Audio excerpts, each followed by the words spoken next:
My wife and her best friend accused me of having an affair and then got angry when I didn't actually have one. My wife, 29F, and I, 31M, had a baby last December. It was a traumatic birth, and my wife developed postpartum depression. Although she initially planned to return to work after the birth, she has been struggling enough that we decided to wait until our daughter was a year old and then reassess. She has been attending therapy weekly. With my wife at home full-time, I've had to work increased hours. This is something we discussed before making this decision, and she knew about it from the start. A few weeks ago, my boss approached me about a project that would require a lot of overtime in a short amount of time. It would be both financially beneficial and advantageous for my career. I talked to my wife about it, and she agreed that I should say yes to my boss. For the 4 weeks I'd be working on this, my mother-in-law and her best friend, Jessie, 29F, would come to help out with some of the duties that I typically handle. Jessie is a stay-at-home mom with a 4-year-old and a 2-year-old. She started coming over during the day and would watch the kids with my wife. 3 weeks into the project, it became clear that we'd need a few more weeks to get everything together. I went home that night and talked to my wife about it. She said she was okay with it but became very cold in the days after. It was an unusual behavior over the past few months, so I didn't think much about it and tried not to take it personally. During the last week of the project, I arrived home one night and noticed that Jessie was still at the house. I didn't think much about it, greeted her and my wife, and then went to check on our daughter. Before I could reach her room, I overheard Jessie saying something like, "He doesn't even stop to greet you." Definitely a sign. I turned around and asked what it was a sign of. Immediately, my wife started crying, and Jessie accused me of having an affair. She insisted that I must hate my wife because she has postpartum depression and that I'm not attracted to her because she gained weight from the pregnancy. Neither of these assertions are true. I'm doing my best to support my wife through her PPD while also caring for our family. I believe she looks great just the way she is now, and I haven't pressured her for intimacy as she hasn't expressed the desire for it. Jessie then demanded to see my phone. I told her no. She told me that's a sign that I'm guilty. I told my wife that I would let her see my phone if she wanted to. She nodded, and something inside me broke. I guess it was the thought that she actually believed I was having an affair really got to me. That she didn't trust me after everything we've been through. Well, she looked through the phone, and there was no evidence. Jessie started claiming that I deleted the evidence. She began screaming and woke up our daughter, so I told her to get out of the house. Eventually, she left, and I went to calm our daughter since my wife was still on the couch crying. When my daughter was asleep again, I sat down with my wife and tried to talk to her about what's been happening. She told me that she's been worried ever since I started working all the overtime. I reminded her that we had discussed what a good opportunity it was, and she agreed to letting me take on this project. She found it suspicious that we extended the length of the project. I explained that sometimes that happens. She wanted more evidence, so I showed her messages and emails with timestamps from work and pay stubs showing the overtime. She said she believed me and apologized for doubting me, mentioning that Jessie had been telling her these were all signs that I was cheating. I asked her why she believed Jessie more than me and why she didn't come to me with her concerns. She didn't have a real answer. It's been a couple of weeks, and the project is over. I scaled back and am trying to work a little less than I was before the project so I can spend more time with my wife and daughter.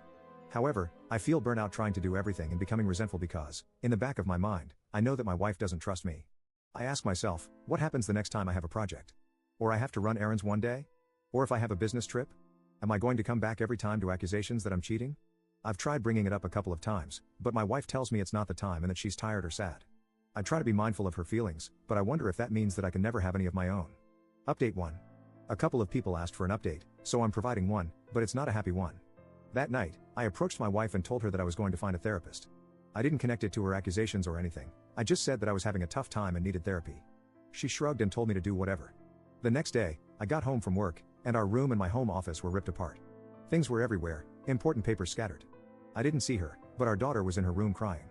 My wife left her alone, and her cell phone's off. I called my in-laws and a few friends, but no one had seen her. I'm starting to get worried, so I called my mom to see if she could babysit while I go out and look for her. Before my mom can get home, my wife gets back. Jessie's driving. Jessie doesn't come in, but my wife does. She's clearly upset and has been crying. I ask what happened. I thought at first the house might have been robbed. She starts screaming at me that I'm being unfaithful and that the therapy is a front so I can meet my mistress. I try to calm her down and tell her that's not true, but she came at me and she hit me. My nose is broken. She kind of realized what she did and sat down on the couch and went comatose, just stared at the wall. I went into my daughter's room and locked the door. Then, I called my mom to tell her what happened. She was already on her way, and my mother-in-law to ask her to come over and take care of my wife. I packed a bag for my daughter, and when my mom got there, we left. My wife didn't even look up. We dropped my daughter off with my dad and then went to urgent care for my nose. I got blood all over my mom's new Subaru. My daughter and I are staying with my parents for a while, and my wife is staying with hers. I am looking into getting a restraining order against Jessie. My wife and I are separating. I love her, but I won't live with someone who hurts me and who could potentially hurt our daughter. I am not proceeding with a divorce yet, with the hope that my wife will get the treatment she needs, and we can work things out. My in-laws told me that they're looking at inpatient treatment at a local hospital. However, I also have everything well documented in case of an eventual custody battle.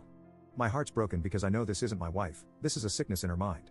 But I need to keep myself and our daughter safe and give her the space to recover. I'm hoping that this is the right decision. Update 2.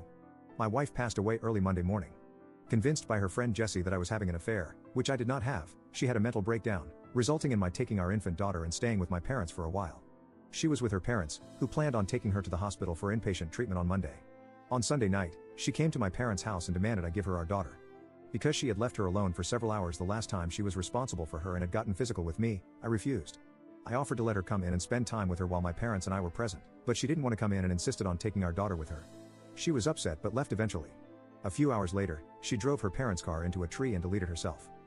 The friend, Jessie, came to see my daughter and me yesterday. After some tears, she told me that she was planning to speak at my wife's funeral. She had already cleared it with my in-laws but was letting me know as a courtesy. I told her she would not be speaking at the funeral. We fought, and she left after telling me that I was an idiot and not the only person who loved my wife. I talked to my in-laws, who were adamant that Jessie be allowed to speak. She and my wife knew each other since they were kids, and my in-laws are close to her. We're all very fragile right now, and I fear that pushing this further would hurt my relationship with my in-laws, which I don't want. Still, the thought of seeing Jessie up there at my wife's funeral makes me feel sick. I don't think I can stand to listen to her, knowing that she took joy in my wife's deteriorating mental health and picked her up, leaving my daughter home alone. That being said, I don't trust myself to make the best decisions right now. My mind's clouded by grief, guilt, and fear. My parents are split on what to do, and I don't have the energy to reach out to my friends. So, I'm coming here again to ask for your advice. Thank you.